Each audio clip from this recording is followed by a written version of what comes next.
My fiancée texted me 30 minutes before the wedding. "I'm sorry, I can't marry you. I deserve more." I replied to the DJ, "Change of plans, play the playlist." Then I got on stage, read her message aloud, and turned the reception into a breakup party. 3 days later, she showed up crying, after finding out her backup plan was already engaged.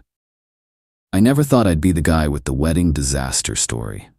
But life has a way of surprising you when you least expect it. My name's Trevor. And 6 months ago, I was supposed to marry the woman I thought was the love of my life. Olivia and I had been together for 4 years, engaged for 1. We'd met in graduate school, built our careers side by side, and moved in together after 2 years. The proposal happened at her family's lake house, with both our families watching from the deck. It was perfect. She cried, I cried, everyone cheered. Wedding planning wasn't easy, it never is. But we made it through with minimal drama. Olivia wanted a big wedding. I would have been happy with something smaller, but I wanted her to be happy. So we booked a fancy venue, invited 175 guests, and spent way more than we should have on flowers, food, and an open bar. Olivia had moved most of her things to her parents' house 2 weeks before the wedding, following her family's tradition. She'd left behind some clothes, personal items, and a few boxes of stuff we'd planned to bring to our new place after the honeymoon. She was supposed to be staying at her parents' until the wedding, though I later discovered this wasn't entirely true. The morning of the wedding, I woke up feeling great. My best man, Chris, and 3 other groomsmen were staying at an Airbnb near the venue. We had breakfast, got dressed in our tuxes, and headed to the venue for photos before the ceremony. Everything was on schedule. Then, 30 minutes before the ceremony was set to begin, as guests were being seated, and I was waiting in a side room with my groomsmen, my phone buzzed. A text from Olivia. "Trevor, I'm so sorry to do this, but I can't go through with the wedding.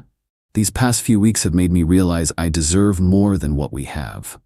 Please don't try to find me or contact me. I've already left the venue. I hope someday you'll understand." I stared at my phone, reading and rereading the message, convinced it was some kind of prank. But Olivia wasn't the pranking type. Chris noticed something was wrong and asked what happened. I showed him the text and his face went from confusion to anger. Is she serious? What does she mean? Deserve more? I have no idea, I managed to say, still in shock.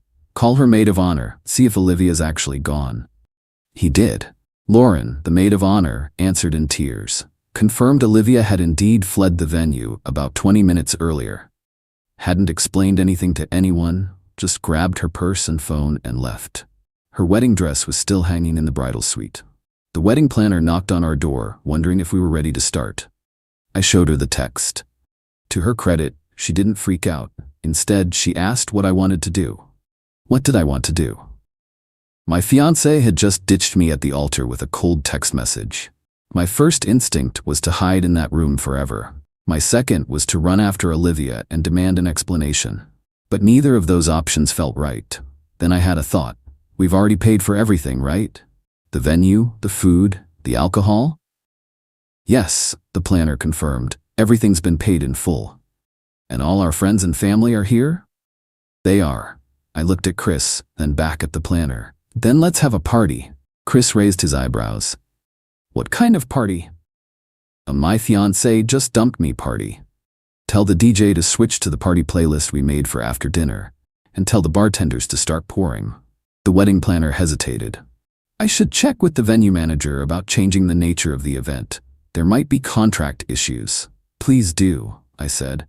Tell them I'll sign whatever they need. We're still using the same space, time, and services, just for a different kind of celebration. She stepped out to make a call, returning a few minutes later with a relieved smile. The manager says it's fine. They've seen worse wedding day disasters, and as long as we're not violating any laws, they're happy to accommodate the change. Within minutes, the planner had informed the venue staff of the change in plans. Chris took it upon himself to tell my parents and siblings, who were understandably shocked but rallied around me. I texted my close friends who were already seated, letting them know what was happening. At my request, the DJ announced over the mic that there had been a change in programming and asked everyone to move from the ceremony space to the reception hall. Confused guests made their way inside, where the lights were dimmed, The dance floor was lit up, and the bar was open. The DJ was playing upbeat music instead of the classical pieces we'd selected for the ceremony. Once everyone was inside, I took the mic. My heart was pounding, but I was surprisingly calm. I had a quick moment of hesitation about sharing Olivia's private message, but decided that after leaving me at the altar, any expectation of privacy about the breakup itself was forfeited. "Thank you all for coming today," I began. "As you've probably figured out, there's not going to be a wedding." Murmurs spread through the crowd. About half an hour ago, Olivia sent me this text. I held up my phone and read her message aloud. Gasps and whispers rippled through the room. I saw Olivia's parents looking stunned and mortified near the back. "Now, we have two options," I continued.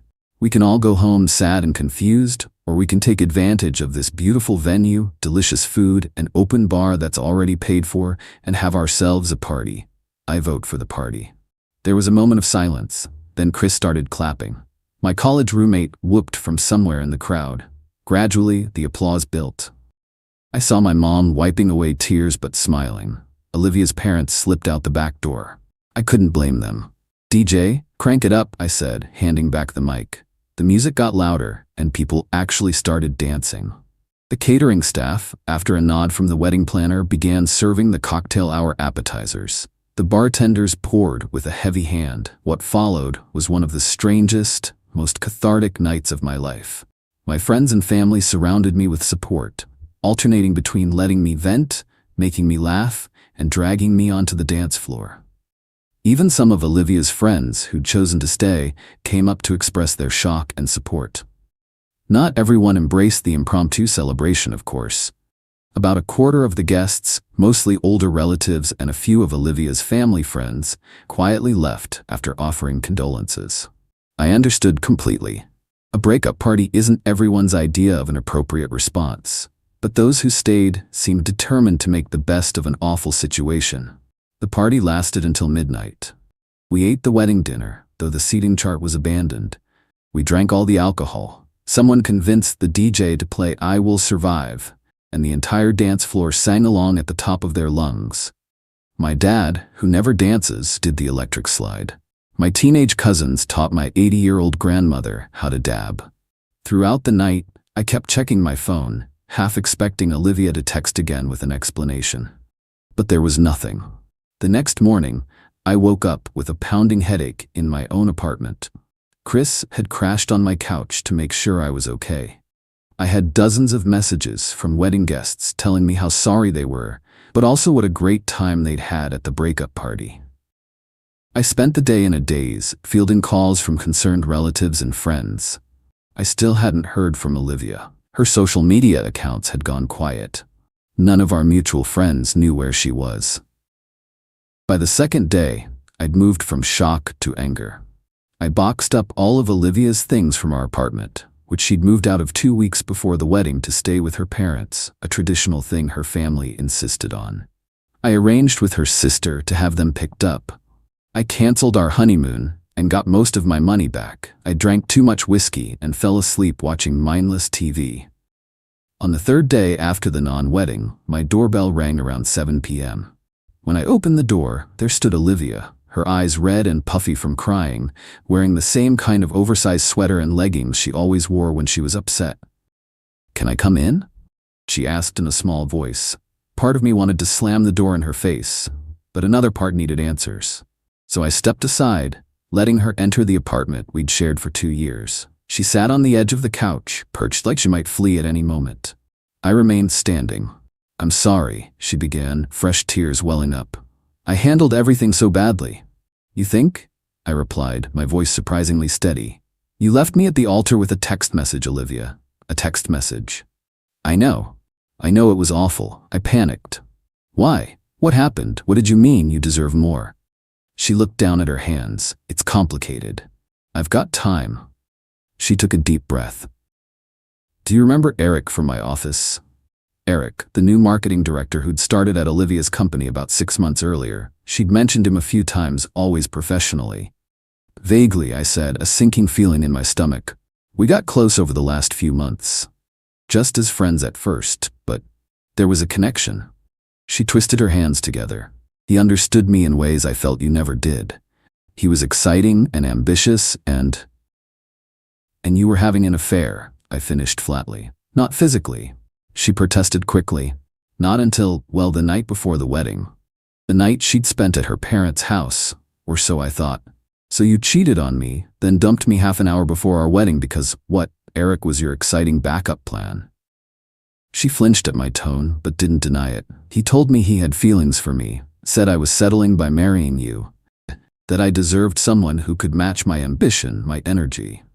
And you believed him. I was confused, scared about the commitment of marriage. He seemed like an escape from all the pressure. So what are you doing here now? Shouldn't you be riding off into the sunset with Eric? Fresh tears spilled down her cheeks. He's engaged, has been for a year. His fiancée works overseas, but she's moving back next month for their wedding. He never mentioned her, not once. I couldn't help it. I laughed, a short, bitter laugh that made Olivia wince. So he was just looking for a fling before his own wedding, and you fell for it? I made a terrible mistake, she whispered. I threw away everything we built together because I got caught up in some fantasy. When I saw the videos of the reception. Videos? They're all over social media. Everyone shared clips of your speech, the party. Everyone's talking about it.